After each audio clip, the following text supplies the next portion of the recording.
The New Orleans Saints lost Aaron Glenn to the Big Apple, and there's a world in which Derek Carr could be next. We got all that and a little bit of lagniappe for you on today's episode of Locked On Saints.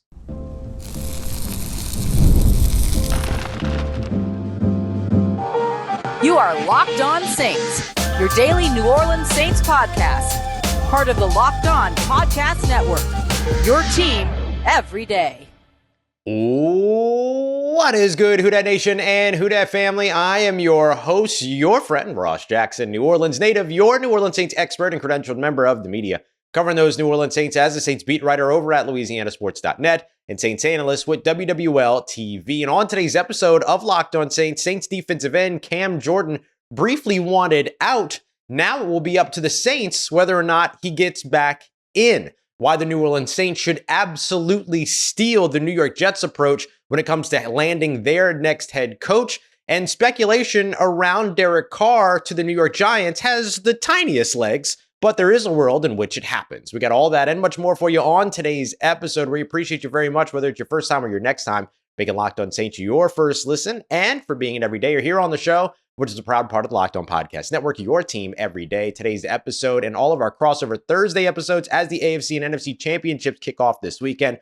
Brought to you by our friends over at Prize Picks. Download the Prize Picks app and use the promo code LOCKEDONNFL. You'll get $50 when you place your first $5 lineup over at Prize Picks. Run your game. This one's interesting. The New Orleans Saints, of course, are waiting to find their next head coach. And one of the guys that was at the top of their list was Aaron Glenn, who went to the Big Apple, and could now New Orleans Saints quarterback Derek Carr also see a departure for the Big Apple, but for the other team over in New Jersey, we'll call it, right? Buffalo is the only real New York team, as they're the only ones that actually play in New York. But over in New Jersey, the Giants are like kind of coming up in a lot of speculation as a potential suitor for Derek Carr based on their need at the quarterback position, as well as, of course, their draft positioning, potentially leaving them out of the conversation when it comes to quarterback. Yeah, they are the set to have the number 3 selection in the NFL draft, but the Tennessee Titans, as well as the Cleveland Browns, are both quarterback needy teams and are both ahead of the Giants for the potential to land Cam Ward, the potential to land Shedeur Sanders, the 2 big quarterbacks in this year's NFL draft. So there was some speculation from an ESPN piece that ended up placing or kind of musing the idea of the New York Giants monitoring the situation in New Orleans. Now, I will say this. My expectation is still that Derek Carr will be the quarterback in 2025. That is until the New Orleans Saints hire their next head coach. It would be easy to see a Mike McCarthy or a Darren Rizzi saying, yeah, we'll stick around with Derek Carr for a year and then go back to the quarterback market in 2026.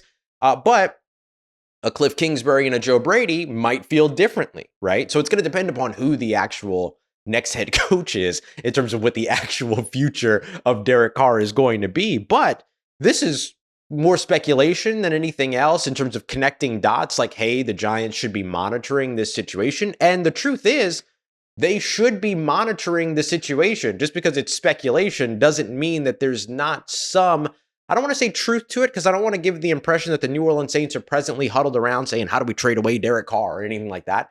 But what's true is there's a chance that the New Orleans Saints hire a head coach that doesn't want to work with Derek Carr and instead wants his own quarterback or wants to work with a Spencer Rattler or wants to bring in a Justin Fields or whatever it might be. And if that's the case, you give the head coach what they want. We broke down the possibility of a Derek Carr trade. He's got a no trade clause, so you'd have to be sending him to a situation that he wants to be in. And effectively what you're doing is saying, hey, we're about to undergo a rebuild. If you're the New Orleans Saints, right? We're about to undergo a rebuild. Is that something you want to be a part of? Or do you want to go to a place that might be a little bit more established? Now, are the New York Giants a little bit more established? I don't know. I don't think so. But they've got some pieces, but I don't know that there's enough there to say that they're in a better situation or worse situation than the New Orleans Saints are outside of salary cap space, right?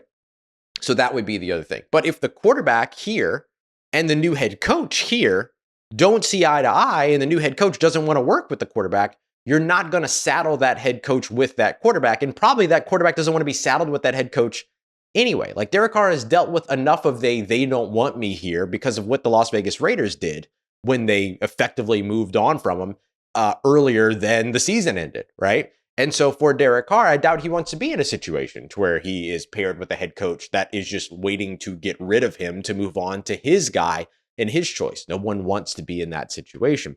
And so with that, yeah, you could see a world in which the no trade clause is waived, where Derek Carr is traded and where he is sent to a team that's in desperate need of a quarterback like the New York Giants, who are just outside of position potentially to land themselves their future head coach here in the 2025 NFL draft, and could be looking ahead to 2026 to do that.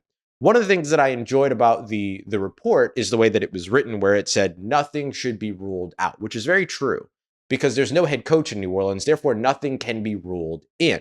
There's no world in which you can look at the New Orleans Saints right now and say they will absolutely have this player on their roster in 2025. I don't care what player you're talking about. There might be some exceptions. Alvin Kamara, who just got an extension, stuff like that. Chris Olave is not going anywhere. He's on a rookie contract and all the other stuff. But without a head coach in place, you can't truly solidify or rule anything in. So therefore, yeah, that's the truth. Nothing should be ruled out. It's why we continue to have this conversation on the show, even though I might feel like Derek Carr is probably going to be the New Orleans Saints quarterback in 2025. That doesn't mean that because I feel that way, that because Ross feels that way, that it's the ultimate truth. I can't say that, right? So we have to look at all things that are possible when it comes to what happens with Derek Carr and his future and what happens with the New Orleans Saints future. So could Derek Carr potentially be on the move to the New York Giants? Not today, but could that happen if, let's play out this scenario, right? The New Orleans Saints surprise everybody. They turn around, they hire Kellen Moore, Kliff Kingsbury, or Joe Brady, right? Anyone, whichever one you pick. And that head coach says, I don't want to work with Derek Carr. I want to work with, let's just say, Spencer Rattler on the roster, right? Or Justin Fields out in the free agent market, whichever one you choose. But they basically say, I don't want to work with Derek Carr. I want to work with this quarterback. Or if you've hired that coach, are you going to turn around and look at them? And by the way, you haven't hired this head coach without already having this conversation too, by the way. But are you really going to look at that coach and say, nah, you're stuck with our guy? You're stuck with the last guy's guy? No, you're not going to do that to the head coach, right? So that's why I say it's true that you can't rule anything out, because you simply can't rule anything in either. So we'll continue to watch where this story goes. Once a head coach is hired, we'll have a better ability to really place a barometer on where Derek Carr and his future are with the New Orleans Saints, and where a lot of players' futures are with the New Orleans Saints. It'll give us a little bit more of a glimpse into that, right? Based on the scheme that they want to run, the other coaching staff members that they hire, all those other things. So while I can't sit here and tell you that Derek Carr is going to be traded, I can't sit here and tell you that Derek Carr won't be traded either. And that's kind of the fun of the offseason, right? Like, there's a real potential for a lot of change, a lot of curveballs, and a lot of things to happen. But none of that happens until the New Orleans Saints hire a head coach. And when it comes to hiring the New Orleans Saints head coach, they should absolutely consider replicating exactly what the New York Jets did to them, to everybody else that's looking for their guy. We got that coming up for you next as we continue on with today's episode of Locked On Saints, part of Locked On Podcast Network, your team every day. Today's episode of Locked On Saints brought to you by friends over at Talkspace. I'm a big advocate for therapy. I recommend it. I'm very transparent about therapy when it comes to what I have endeavored upon, which I began my kind of therapy journey during the pandemic, and I haven't stopped because of how beneficial it's been to me. And I've recently been trying out Talkspace, the leader in virtual therapy providing, and I love it. It's super easy, super simple, easy to get signed up. They typically pair you with a therapist that fits your needs within like 48 hours. So everything moves really quickly. And a lot of insurance providers also cover it with their insurance plans with a $0 copay. So it's just never been easier to prioritize your mental health. Talkspace will help you get there. And as a listener of this podcast, you're also going to get $80 off of your first month with Talkspace when you go to Talkspace.com/LockedOnNFL and use the promo code SPACE80, SPACE80. Use the digits to match with a licensed therapist today. Just go to Talkspace.com/LockedOnNFL and enter that promo code SPACE80 to get $80 off of your first month and support the show. That's Talkspace.com/LockedOnNFL, promo code SPACE80. All right, family. If I'm the New Orleans Saints, I'm watching what the New York Jets just did And I'm doing that all over again to everybody else that's looking for a head coach. The New Orleans Saints should absolutely steal the approach of the New York Jets as they continue their head coaching search. This isn't a basketball podcast. We're going to use a basketball analogy. If you want better basketball talk, Jake Madison over at Locked On Pelicans, that's the place to be. So forgive me if when I use this analogy, I sound like a freaking idiot, because it's completely possible, because I'm not a basketball guy. I like watching basketball, but I'm not an analyst. But here's what I think the New Orleans Saints need to do. They got to box out for a rebound. All right. It's fundamental, right? First shot came off the rim. Don't worry about it. Get your position, get your leverage, get inside, get up, get the rebound. That's what the New Orleans Saints need to do. That's what the New York Jets effectively just did to them, kind of, right? I'm playing it up a little bit, but really, like, Aaron Glenn was always going to interview with the Jets first because he preferred the Jets. We've been telling you that for weeks. And so that's just a part of what that is. But for the New Orleans Saints, like, they need to look at that approach that the New York Jets took and do that when it comes to their top candidates. For instance, I spoke yesterday, very passionately, by the way, about how Joe Brady is my kind of top guy, top candidate now for the New Orleans Saints head coach spot. Kind of really has been. I kind of been saying that I prefer Joe Brady even over Aaron Glenn. That doesn't mean that the New Orleans Saints are going to prefer Joe Brady over the rest of their candidates, right? They will have a different guy at the top. It might be Mike McCarthy. It could be Kellen Moore, for all I know, as low as I am on him, like all these other things. But for me, it's Joe Brady. So I'm going to use Joe Brady as the example.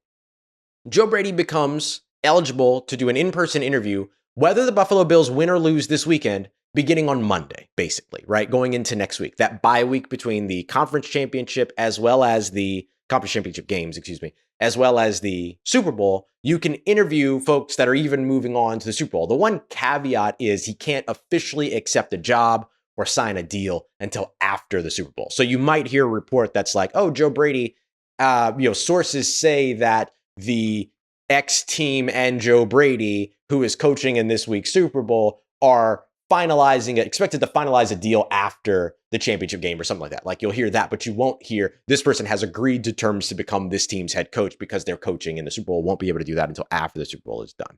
But if I'm the New Orleans Saints, and if Joe Brady's my top guy, I'm getting Joe Brady to New Orleans. I'm getting him on a plane Monday, and he's visiting with me on Tuesday, and I am his first stop. Like, that's the way that I would play this if I were the New Orleans Saints. I'm not letting him go to Jacksonville first. I'm not letting him go to, Las Vegas first if they're interested. I'm not letting him go to Dallas first. You're coming to me first, buddy. And in order for you to get anywhere else, you have to leave here. Don't tell me that you're going to call me tonight when your night and weekend minutes kick in. No. You're coming directly here to New Orleans, and I am your first stop. So whoever the top prospect is for New Orleans that is still coaching in the playoffs should be the first stop for them, should be in New Orleans as early as possible. So I think the Saints should absolutely do exactly what it is that the New York Jets did in that situation. The Jets made sure that they were the first stop for Aaron Glenn. The New Orleans Saints should make sure that they are the first stop for their top candidate. Now, we did already get a little bit of an update, or really a massive update, on the New Orleans Saints head coach search interview schedule, which was impacted by the unprecedented snowstorm that took place that impacted New Orleans and travel and stuff like that, as well as a large part of the U.S. South. And so here's what the Saints are doing now. Anthony Weaver, the Miami Dolphins defensive coordinator, who was supposed to interview yesterday on Wednesday, is now going to interview tomorrow on Friday, flying in on Thursday. This is according to Adam Schefter over at ESPN. Mike Kafka, the New York Giants offensive coordinator and assistant head coach, was set to interview on Tuesday of this week. He is now pushed to Saturday of this week, flying in on Friday. I'm going to note here, my understanding is that with Anthony Weaver and Mike Kafka, the Saints having them in for their in-person interview will have satisfied the Rooney Rule at that point. Mike Kafka is considered a minority candidate and therefore checks that box. The reason why I say that is not because I don't think that these guys are serious candidates and that they're just being used to check the box, but the reason that I'm saying this is because what that means is that if the Saints like either one of those guys, or if the Saints like another guy, there's no stipulation holding them back from just making them the offer, right? So it might not be that Anthony Weaver or Mike Kafka get the offer. I'm pro Weaver, by the way. I like what Anthony Weaver could potentially bring as a head coach. Is he maybe a year or two away from being a head coach? Probably. Is he somebody that would get the patience here in New Orleans to grow over a course of a year or two? Also, yes. So I'm not bothered by that. I like Anthony Weaver. But with Weaver and Kafka coming in on Friday and Saturday, if the Saints interview another candidate on Monday, fall in love and say you are the guy, nothing will stop them from doing that, right? To hire that guy or extend an offer to that guy. So that part of the process will be complete on Saturday, as I understand it. There's some conflicting reports around Mike Kafka, but there are more reports that say that he does. So I just want to mention that because that affects the timeline. Mike McCarthy expected to also interview sometime next week. No day given for that yet. Now, I want to jump to Ian Rappaport's report because Kellen Moore, Philadelphia Eagles offensive coordinator, as well as Joe Brady, Buffalo Bills offensive coordinator, are also expected to be invited for in-person interviews next week after they are done with their championship games this weekend. Remember, they can interview in person, win or lose, during the week between the conference championship game and the Super Bowl. There's the bye week there. So this is where I'm saying if I'm the Saints and Kellen Moore is my number one option, he is flying in on Monday and interviewing on Tuesday. If Joe Brady is the number one option, which he is for me, he's flying in on Monday, he's interviewing Tuesday. You ain't going nowhere else before you come here. And because the Saints will have already interviewed Anthony Weaver and it will already have interviewed Mike Kafka, if one of those guys, Kellen Moore, Mike McCarthy, or Joe Brady, is the number one option, or if Anthony Weaver and Mike Kafka is the number one option, nothing would stop them, even if there are other interviews lined up for later in the week, from making that offer, right? So that impacts the timeline big time. That's why I shout that out. The other thing that Ian Rapoport mentioned was that there could possibly be others that are added to the list. I think that could be a reference to Kliff Kingsbury. Remember, Kliff Kingsbury was invited to do was invited to do a virtual interview, turned down all interviews, and effectively put all head coaching search process stuff on hold for a very good reason so that he could focus on his team that was currently in the playoffs. I can't imagine that a team would no longer be interested in Kliff Kingsbury because of that, right? So there's the potential that if the Washington Commanders get eliminated this week, going up against the Philadelphia Eagles, that Kingsbury ends up as another in-person interview as well. So he could be another one of those guys that ends up turning into a top option where you say you fly in on Monday, you are here on Tuesday, and if I'm the New Orleans Saints and you're my number one person, you're my number one candidate, you will not leave this place without a deal, right? So that's the thing that I would be looking at here next for the New Orleans Saints. The Saints should absolutely steal that approach from the New York Jets and use that to go and get their guy, whether it's Anthony Weaver, Mike Kafka, Mike McCarthy, Kellen Moore, Kliff Kingsbury, or Joe Brady, or somebody else. Get them in and get a deal signed. Do not let them leave, or at least maximize your opportunity to not allow them to get anywhere else. Coming up next, Cam Jordan. Interesting interview over at Sports Illustrated where he mentioned that he almost pushed his way out of New Orleans after the Week 9 loss to the Carolina Panthers, but now it's up to the New Orleans Saints about whether or not he'll be back in. Let's get to that next as we continue on with today's episode of Locked On Saints, part of Locked On Podcast Network, your team every day.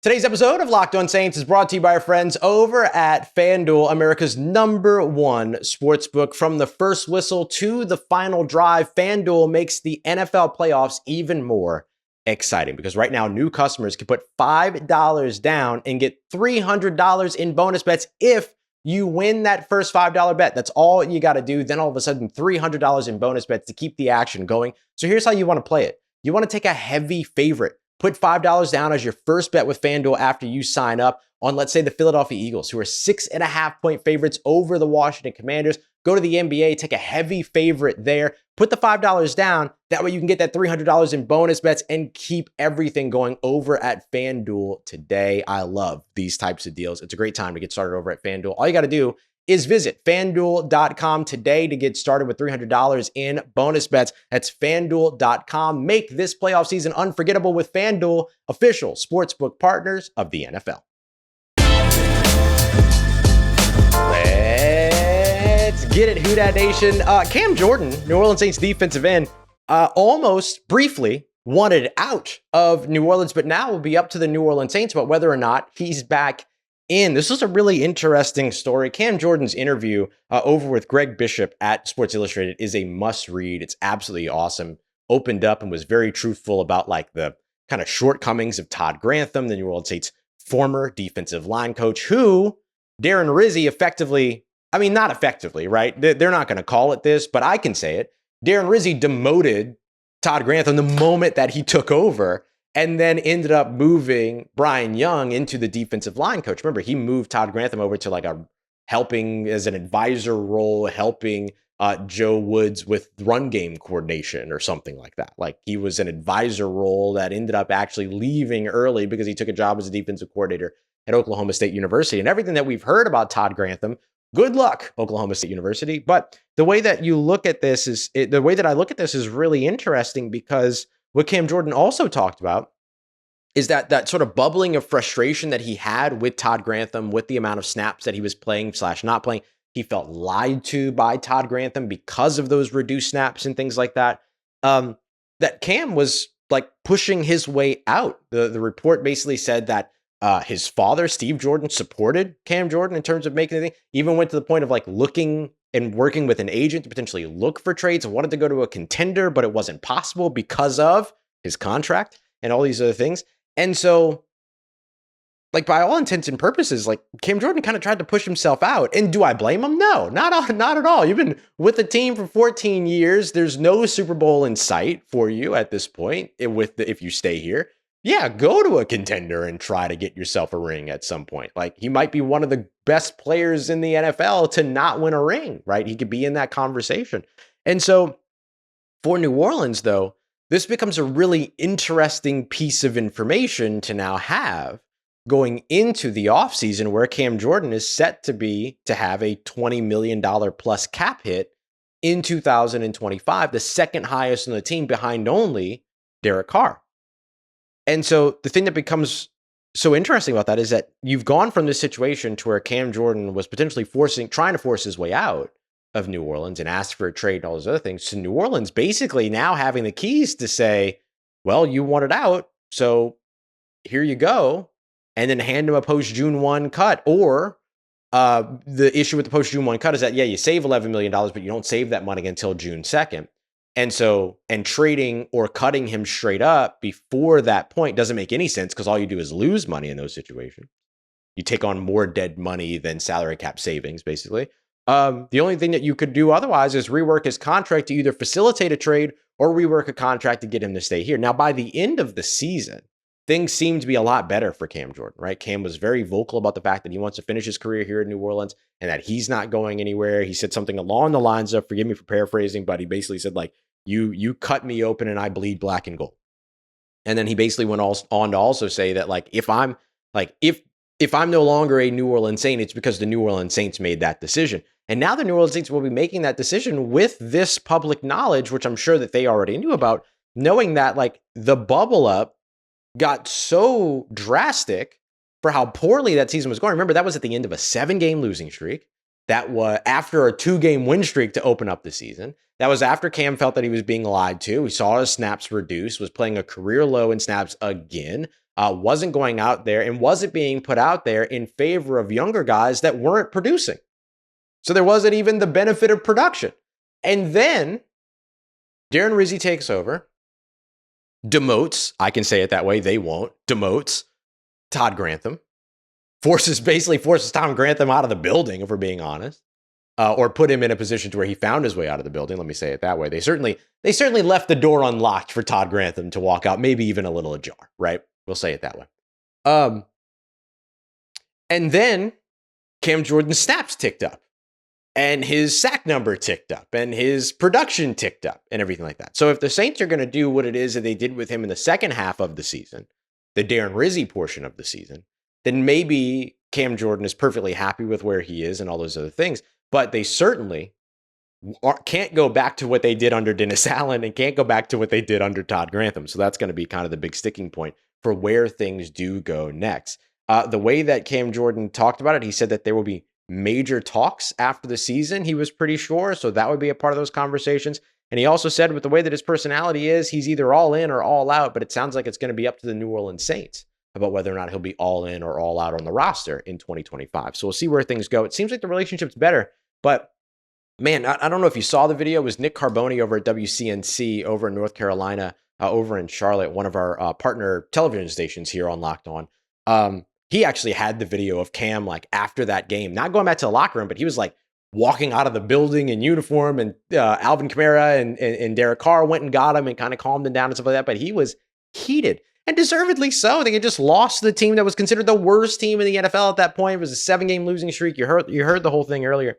But man, like, do I blame Cameron Jordan? Absolutely not. Absolutely not. But it is interesting now to consider what his future is in New Orleans with this additional bit of context, because the Saints could easily say, hey, man, you wanted out, so let's help you get out. And that would be a big shift, huge shift for the culture of this team, and not something that typically the New Orleans Saints would do. So we'll see the way that they handle it. But I think Cam Jordan should finish his career here in New Orleans. We'll see where things go. And look, one might lead to the other, right? If the Saints were to say, hey, we think we need to move on here, we got to go in a different direction, then Cam might just say, all right, well, then I'm done, for all we know. So we'll see which way things go there. But another interesting thing where, again, just like we talked about with Derek Carr, all options are on the table because no option can be off the table at this point. Lastly, I want to take a look at Darren Rizzi here, because Darren Rizzi, a report from Mike Kliff over at 9 News, another one of our television stations over here at Locked On. Boy, do we do it well. Darren Rizzi, not expected to join the Chicago Bears coaching staff, which was a big rumor around right after Ben Johnson had been hired, the former Detroit Lions offensive coordinator, top head coach candidate this cycle, even though, Vrabel was the first hire. The initial reports were that Ben Johnson was going to hire Dennis Allen as his defensive coordinator, and then was going to pursue Darren Rizzi as a special teams coordinator if Darren Rizzi didn't get a full-time head coaching job, either with the Jets or the Saints, or certainly like the Raiders are still probably an option as well. And it was an interesting thing, right? Because everyone talks about how, myself included, you got to shed yourself for the Sean Payton days. You got to shed yourself for the Sean Payton days. And then the number one option in this year's coaching cycle gets a job and goes, you know who I like? I like those Sean Payton guys.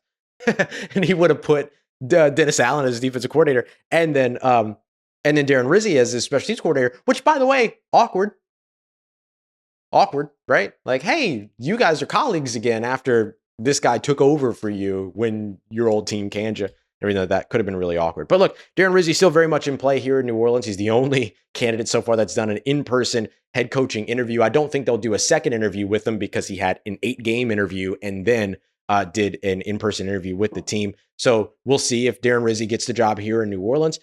If he doesn't, consider Denver obviously a strong contender. Sean Payton, who's now a head coach over in Denver, was the head coach here in 2019 when they hired Darren Rizzi as their special teams coach. He was then given the assistant head coach role under Sean Payton, so Sean Payton could easily hire him over in Denver as a special teams coach and assistant head coach if he doesn't get a full-time head coach. Otherwise, Denver does not have an assistant head coach at the moment. They have an assistant to the regional manager, assistant to the head coach, but that's all that they have at the moment. And then, of course, there will be several other special teams coordinator opportunities there for Darren Rizzi as well. So a couple interesting and potential exits to keep an eye out on for the New Orleans Saints. It's an offseason of change, people. It's an offseason of change, and that is where things are going.